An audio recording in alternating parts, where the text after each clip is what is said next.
Alors vous allez me dire, maintenant, on aimerait avoir l'explication de cette histoire. Ah.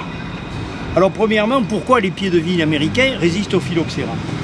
Eh bien, en Amérique, il y a un équilibre qui s'est établi entre le pied de vigne et le phylloxéra. Pourquoi? Parce que les racines du pied de vigne américain ont une écorce très épaisse. Et le puceron, il a beaucoup de peine à percer cette écorce.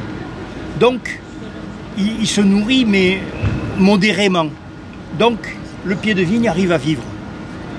Par contre, le phylloxéra, face à un pied de vigne français, d'origine française, la racine a une petite écorce de rien du tout.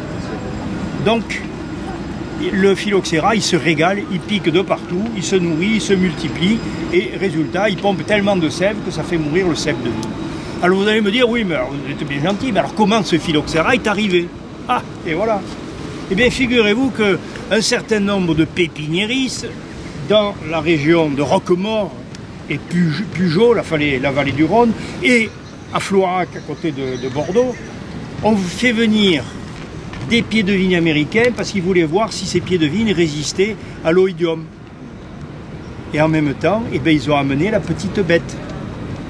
Et la petite bête, une fois qu'elle est dans la terre, vous ne pouvez pas la retirer. Oh, je sais, on a soumis le problème du phylloxéra à des tas de chimistes, notamment le fameux Jean-Baptiste Dumas, originaire d'Alès. Alors vous ne savez pas ce qu'il préconisait? Ça ferait hurler les écolos, en fait tout le monde. Lui, il préconisait d'avoir des grandes seringues métalliques dans lesquelles on mettait du sulfure de carbone, on piquait au pied du pied de vigne et on injectait quelques litres de sulfure de carbone. Alors effectivement, on faisait mourir le puceron dans un petit rayon. Mais vous ne pouvez pas traiter des milliers et des milliers de mètres cubes de terre, c'est pas possible. Donc on a traité, je crois, quelque chose comme 30 000 hectares, comme ça. Enfin, c'est ahurissant. Bon, on n'était pas écolo comme on l'est aujourd'hui à l'époque. Enfin, quand vous y pensez, c'est assez surprenant. Voilà. Donc, vous avez l'explication de l'arrivée du phylloxéra en France par les pépiniéristes qui ont fait venir des pieds de vigne américains et du fait que le phylloxéra s'est régalé de piquer les racines des souches de la vigne française au point de les faire mourir, et on a trouvé la solution. On plante de la vigne américaine et on greffe dessus la vigne française. Ce qui fait que pratiquement vers 1885, un tiers du vignoble était greffé, et à la fin du siècle, on avait déjà de la surproduction, ce qui a abouti à la crise de 1907. Alors ce qui est amusant, c'est que à retardement, on a des explications.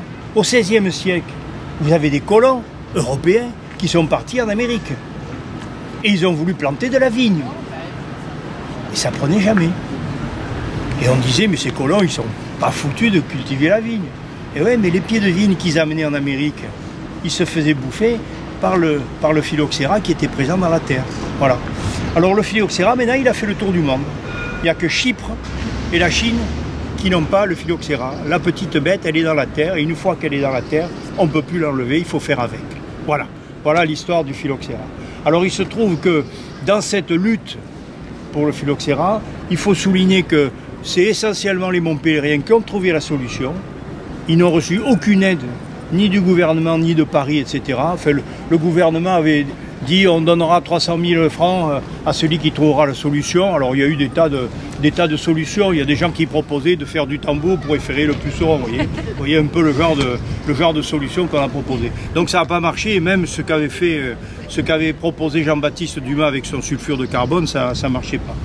Donc c'est une équipe de Montpelliérains. Il se trouve que dans cette équipe, celui qui a été un peu le leader, eh ben, c'est justement Jules-Émile Planchon. Alors du coup, en 1894, il y a eu une souscription des viticulteurs qui, reconnaissant, ont demandé que l'on dresse dans ce square un buste pour la gloire de M. Jules-Émile Planchon. Donc le monument a été fait par Auguste Bossan, qui avait son atelier Quai de Sauvage, là, qui était un prof de dessin des Beaux-Arts. Et Auguste Bossan a proposé donc ce monument, il y a un viticulteur qui tend une grappe en signe de reconnaissance à Planchon.